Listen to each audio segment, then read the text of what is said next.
안녕하십니까. 연료체 유동 해석 및 설계, 보안성 유지와 풍하종 저항 감소를 고려한 가림막 타공 형상 설계를 주제를 맡은 이경석 이영학 정밀청 팀의 이경석입니다. 저희는 오픈폼을 사용하였습니다.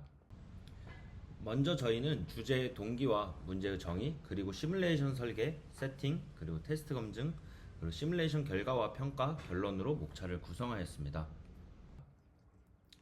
먼저 저희가 위와 같은 주제를 선정하게 된 이유는 군부대 복무 중 강풍으로 보안차 폐막이 손상되면서 가려져 있어야 할 시설의 내부가 그대로 노출되는 상황을 직접 목격하였습니다. 실제로 알아보니 차 폐막의 내풍 설계에 대한 군 규정은 없으며 전적으로 지휘관의 주관적인 판단에 맡겨져 있습니다. 그래서 시각적인 차폐는 곧 물리적인 보안이기에 차 폐막에 작용하는 풍하중이 울타리 기둥과 같은 구조물의 하중을 전달하게 되고 구조물의 손상으로 이어지게 되면 보안 기능이 무너지게 됩니다. 그래서 저희는 풍하중을 줄이는 것이 곧 시설물의 손상을 막고 보안 성능을 지키는 길이라고 생각을 하였습니다. 이 문제는 전형적인 트레이드오프의 문제입니다. 풍하중을 줄이기 위해 구멍을 뚫게 되면 보안성이 떨어지기 때문에 저희는 고차폐율을 유지하면서 풍하중을 최소화하는 보안 제약하에 풍하중 최소화를 목표로 하였습니다. 현재 고차폐율에 대한 연구는 부재하며 그레디언트를 통한 형상 풍하중 연구도 없습니다. 그리고 저희가 세운 가설은 바람이 센 위쪽은 구멍을 크게 하고, 그리고 보안이 중요한 아래쪽은 그 구멍을 작게 해서 막는 구배 설계가 가장 풍하중을 적게 할 수 있는 형상일 거라는 가설을 세워보았습니다. 저희는 구멍의 직경과 분포가 풍하중에 미치는 영향을 반영하기 위해서 구멍을 다공성 매질로 근사하지 않았고, STL 형상을 직접 모델링한 뒤에 스냅피 핵심 메쉬로 격자를 생성하게 되었습니다. 그리고 가림막의 높이는 2m이고, 그리고 폭은 1.25m로 설정했고, 구멍은 각 2cm와 4cm, 그리고 구배 같은 경우에는 이 2cm와 4cm 사이에 있는 그 직경을 사용하였습니다. 오른쪽과 같은 경우에는 97%의 차폐율을 가진 형상 사진입니다. 아래에 보이시는 것이 저희가 STL로 만든 설정한 케이스들의 형상입니다. 왼쪽에 보이시는 곳은 지름 2cm 구멍으로 만든 95% 차폐율이고, 그 옆쪽이 지름 4cm로 만든 95% 차폐율 형상, 그리고 세 번째가 이제 간격의 구배를 주면서 이제 점점 넓어지는 지름 4cm, 그리고 직경에 대한 구배로 4cm부터 2cm까지 점차적으로 이렇게 줄어드는 이런 케이스 형상들입니다. 저희의 솔버 같은 부분은 오픈폼 13 버전의 심플폼을 사용했고, 정상 상태 렌스를 사용하였습니다.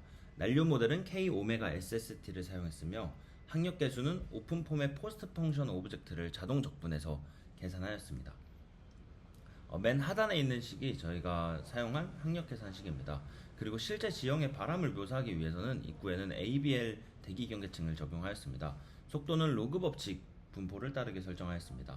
그리고 메쉬는 가림막 주변과 벽면은 조밀하게 처리를 하였고, 계산의 용이성을 위해 주변과 멀어질수록 메쉬를 적게 표현하였습니다.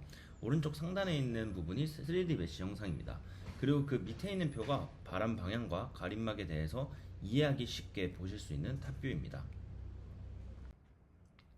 그 다음은 도메인과 그 경계 조건입니다. 위쪽 표는 도메인의 독립성 테스트를 위해 구성한 영역이고, 원점은 가림막 정중앙에 두었습니다. 아래표는 각 경계의 조건입니다.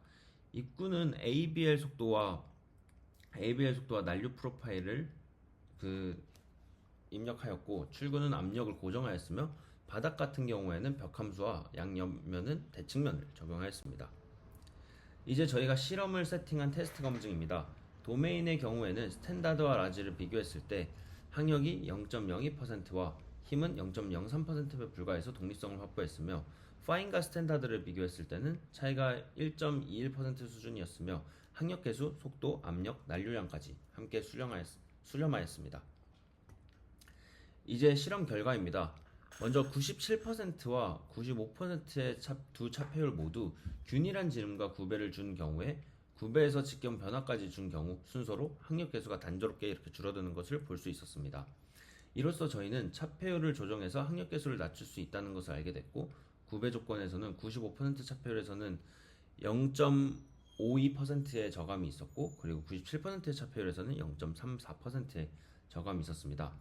하지만 솔리드나 99%인 리얼 솔리드 같은 경우에는 정상 렌스가 둔 채 뒤쪽에 흐르는 후류를 제대로 풀지 못해서 풍화중을 가소 예측하게 되었고, 그래서 저희는 이런 신뢰 범위를 벗어난 경우를 제외하고 95%랑 97%의 차폐율로만 한정해서 실험 결과를 정의하였습니다.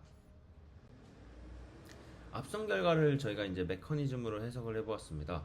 직경 구배가 더 효과가 있었던 이유는 위쪽에 큰 구멍으로 바람을 통과시키게 되면 블러드 플로우가 형성되게 되고 뒤쪽에 후류의 운동량의 결손이 줄어들게 됩니다. 그러면 가림막에 앞과 뒤의 압력 차와 델타 P가 줄어들어서 결국 이게 항력 계수의 감소로 이어지게 됩니다.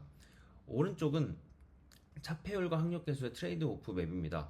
같은 차폐율에서는 균이랑 큰 구멍, 그리고 작은 구멍, 그리고 간격 9배, 그리고 직경 9배 순으로 항력 계수가 낮아지고, Y업 형상에서 저희가 처음에 이야기 들었던 가설처럼 Y업 형상에서 직경 9배가 가장 낮은 항력 계수를 보여준다는 것을 볼 수 있습니다.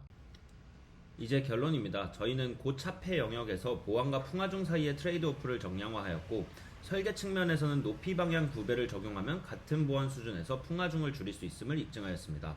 방법론적으로는 정상 렌스가 차폐율 97% 이하에서 유효하다는 점을 규명하였고, 실무적으로는 설계 기준조차 없던 영역에 초기 정량 데이터를 제시하였다는 의의가 있습니다. 다만 이 연구는 니어솔리드 형태에서는 비정상 모델이 필요로 하며 재료의 강도나 구조의 거동은 다루지 않고 순수하게 공기역학적 비교에 한정되었습니다. 또한 정상 평균값을 사용했기 때문에 절대적인 수치보다는 상대적인 순위 차원에서만 주장할 수 있다는 한계도 있습니다. 실제로 9배 적용에 따른 추세는 확인되었지만 그 절대적인 차이 자체는 매우 작았습니다. 다른 측면비의 스크린 형상이나 차폐막의 높이가 더 높아졌을 때의 거동은 추후 연구가 더 필요한 부분입니다. 이상으로 발표 마치겠습니다. 감사합니다.